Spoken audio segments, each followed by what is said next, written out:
दोस्तों Bajaj housing finance limited की बात करें तो कंपनी की कल बोर्ड मीटिंग हुई थी और बोर्ड मीटिंग का नतीजा हमारे सामने आ चुका है। क्या फैसला लिया गया है उसको समझने की कोशिश करेंगे।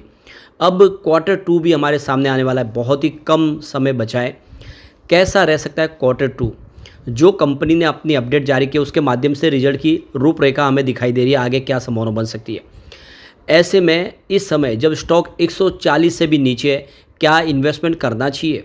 क्योंकि देख सकते हो कि लिस्टिंग इसकी प्राइस जो थी वो इससे ऊपर थी, उसके बाद स्टॉक दौड़ा भी और अब काफ़ी समय से स्टॉक 150 से भी नीचे। क्या आने वाले इसमें बेहतर करेगा, जानने की कोशिश करेंगे इस वीडियो के माध्यम से। लेकिन फ्रेंड्स उससे पहले अगर आप पहली बार हमारे चैनल पे आए तो चैनल को सब्सक्राइब कर दीजिए, एक बेल आइकॉन दबा दीजिए ताकि जब भी नया वीडियो बने पहला नोटिफिकेशन आपको मिले। वीडियो पसंद आए तो लाइक से ज़रूर कीजिए। चलो फ्रेंड्स वीडियो स्टार्ट करते हैं। मैं हूँ आपका दोस्त SB दवे और हमारे अपने चैनल ऑनलाइन कमाई में आपका बहुत बहुत स्वागत है। तो अभी लगभग 1:30 बजे के आसपास का टाइम है। बजाज हाउसिंग फाइनेंस लिमिटेड के कारोबार की बात करें तो स्टॉक की शुरुआत तो फ्लैट ही हुई 138 पर, जो कल की क्लोजिंग थी। इंट्राडे में यहाँ पे 135 का लो बना, यानी आप देख सकते हो कि उस लेवल को टच किया जो एक बार ऑलरेडी टच कर चुका है। 135 से 136 तक स्टॉक जा चुका था। आज भी इंट्राडे में स्टॉक वहाँ तक गया, लेकिन वहाँ से इसने एक अच्छा प्रदर्शन किया। निचले लेवल से खरीदारी लौट के आई, जिसकी वजह से आज इंट्राडे का 140 का हाई बना। इस समय स्टॉक 139 के आसपास ट्रेड कर रहा है 0.62% की तेज़ी के साथ। तो एक तरह से देख दो कि जैसे स्टॉक 135 के आसपास जा रहा है, वहाँ से एक अच्छा बाउंस बैक देखने को मिल रहा है, खरीदारी लौट के आ रही है। अब इसकी परफॉर्मेंस आप देख ही सकते हो। स्टॉक लगातार 150 के आसपास ट्रेड कर रहा था, लेकिन 7 अक्टूबर को गिरते हुए 136 पर आ गया। अब वो 136 का लो बनाया, उसके बाद दूसरे दिन ही सीधा स्टॉक 149 के आसपास चला गया। 8 अक्टूबर को इंट्राडे में 135 का लो बना था और आज भी 135 का इसने लो बनाया। अब यहाँ पे गौर करने वाली बात है कि भले ही इंट्राडे में 135 का लो बना हो, लेकिन वो जो लेवल है वहाँ से एक अच्छी खासी खरीदारी लौट के आ जाए। दूसरी बार हुआ है, क्योंकि 8 अक्टूबर को जो 135 पे गया उसके दूसरे दिन सीधा ये स्टॉक 159 पे इंट्राडे में चला गया था, यानी एक बहुत ही शानदार खरीदारी लौट के आई। और बिल्कुल आज भी देख सकते हो कि 135 का लो बनने के बाद स्टॉक फिर से 140 के आसपास आता हुआ दिखाई दे रहा है, जिससे एक बात तो समझ में आ रही है कि ये एक मजबूत सपोर्ट है और यहाँ से नीचे स्टॉक नहीं जा रहा। खरीदारी के लिए ये अच्छा मौका बनता है। अब वॉल्यूम देखें तो पिछले एक महीने पहले इसका 6 करोड़ का वॉल्यूम था, 2 करोड़ की डिलीवरी उठाई गई थी। 1 वीक पहले 3 करोड़ का वॉल्यूम हुआ था, सामने 1 करोड़ की डिलीवरी उठाई गई। और देख सकते हो कल 2 करोड़ का ही वॉल्यूम हुआ था और 1 करोड़ का डिलीवरी बेस काम हुआ। लेकिन आज देख सकते हो कि लगभग 12:30 बजे के आसपास ही 2 करोड़ का वॉल्यूम हो चुका है, यानी कल के मुकाबले वॉल्यूम बढ़ने की पूरी उम्मीद है। और इसके बीच में तो यहाँ पे जो बड़ी अपडेट निकल के आ रही है, कंपनी ने एक्सचेंज को जानकारी दी है। डिबेंचर अलॉटमेंट कमेटी की कंपनी की मीटिंग हुई थी 17 अक्टूबर 2024 को, जिसमें 1,50,000 NCDs जारी करने पर यहाँ पे रजामंदी मिली, जिसकी फेस वैल्यू 1 लाख रुपीज़ है और जिसमें 30 रुपीज़ का NCDs के ऊपर प्रीमियम है। इस हिसाब से 1,30,000 रुपीज़ की ये टोटल अमाउंट जारी की जा रही है। और ये देख सकते हो कि एग्रीगेटिंग टू 1,545 करोड़ टोटल। और देखिए इसका जो प्रीमियम है वो 45 लाख रुपीज़ है। तो प्राइवेट प्लेसमेंट के माध्यम से डिबेंचर्स बॉन्ड जारी किए जा रहे हैं। तो इशू की साइज अगर देखें तो 1,50,000 टोटल NCDs है, जिसकी फेस वैल्यू यहाँ पे 1 लाख रुपीज़ है, ईच एग्रीगेटिंग टू 1,500 करोड़। अब यहाँ पे ये जो डिबेंचर्स बॉन्ड है ये कहाँ पे लिस्ट होंगे, तो देखिए debentures bond are propose to listed on wholesale debt market segment of BSE limited. ये पूरे फ्रेश इशू होंगे।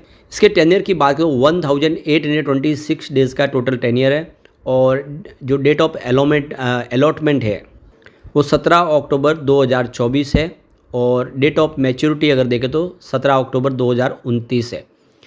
अब इसमें कूपन इंटरेस्ट रेट की बात करें तो benchmark plus spread percentage PA इन 3 month T bill plus 1.55% PA। तो यहाँ पे फर्स्ट इंटरेस्ट पेमेंट 17 अक्टूबर 2025 को रहेगा, सेकंड इंटरेस्ट पेमेंट होगा 17 अक्टूबर 2026, तीसरा इंटरेस्ट पेमेंट होगा 17 अक्टूबर 2027 और जो चौथा इंटरेस्ट पेमेंट है वो 17 अक्टूबर 2028 है और पांचवा इंटरेस्ट पेमेंट और प्रिंसिपल अमाउंट चुकाया जाएगा 17 अक्टूबर 2029 को। तो कंपनी अपने बिजनेस को बढ़ाने के लिए लगातार फैसले ले रही है। इस बॉन्ड्स के माध्यम से जो रकम मिलेगी उसका इस्तेमाल किया जाएगा, क्योंकि अब फेस्टिवल सीजन भी शुरू है, ऐसे में फ़ंड की काफ़ी ज़्यादा ज़रूरत है। कंपनी अफोर्डेबल हाउसिंग के ऊपर काम करती है और ऐसे में आने वाले में प्रदर्शन कंपनी और बेहतर करना चाहती है और इसीलिए ये फैसला लिया गया जो काफ़ी शानदार है। अब 21 अक्टूबर 2024 को कंपनी का Q2 का रिजल्ट भी आने वाला है मंडे के दिन। अब देख सकते हो कि रिजल्ट बेहतर रहने की पूरी उम्मीद है। इसके लिए इनसाइडर ट्रेडिंग विंडो ऑलरेडी देखा तो 1 अक्टूबर 2024 से बंद है, जो 23 अक्टूबर 2024 को खुलेगी। तभी बोर्ड के मेंबर है वो या फिर एम्प्लॉइज़ है या फिर प्रोमोटर ग्रुप से वो ट्रेडिंग कर पाएंगे, तब तक के लिए उनके लिए ट्रेडिंग विंडो बिल्कुल क्लोज है। तो यहाँ पे अगर हम बात करें बिजनेस की तो बेहतर है, काफ़ी शानदार जो आंकड़े जारी किए गए Q2 के वो काफ़ी अच्छे थे, जिससे आशा जगह के रिजल्ट बेहतर होगा। कंपनी का जो AUM है एज अंडर एसेट मैनेजमेंट वो 1 लाख करोड़ को क्रॉस कर गया है और देख सकते हो कि इसमें लगातार वृद्धि हो रही है। पिछले साल सेम क्वार्टर में मात्र 81,215 करोड़ के आसपास था। तो इससे क्लियरली समझ में आ रहा है कि AUM लगातार बढ़ रहा है और Q2 के दरमियान ही 5,480 करोड़ की ज़बरदस्त वृद्धि हुई है। यहाँ पे अगर कंपनी के टोटल लोन एसेट की बात करें तो यह 89,860 करोड़ तक पहुँच गया है, जो पिछले साल सेम क्वार्टर में 70,954 करोड़ के आसपास था। इसके अलावा कंपनी के जो कस्टमर फ्रेंचाइजीज़ की बात करें तो 92.09 मिलियन फ्रेंचाइजी है और पिछले साल सेम क्वार्टर में अगर आप देखें तो यह 76.56 मिलियन के आसपास, जिससे आप क्लियरली समझ सकते हो कि लगातार कस्टमर बेस बढ़ रहा है कंपनी का। कंपनी की लोन बुक की बात करें उसमें 14% की ज़बरदस्त वृद्धि हुई है, जो 9.69 मिलियन तक पहुंच चुका है। पिछले साल सेम क्वार्टर में ये 8.53 मिलियन के आसपास था। सवाल निकल के आता है कि क्या ये स्टॉक महंगा है या फिर खरीदारी के लिए बिल्कुल सही है। तो जो मार्केट एक्सपर्ट है उनका जो नज़रिया बिल्कुल मिक्स है, इसको लेकर उनकी ओपिनियन यहाँ पे बटी हुई है।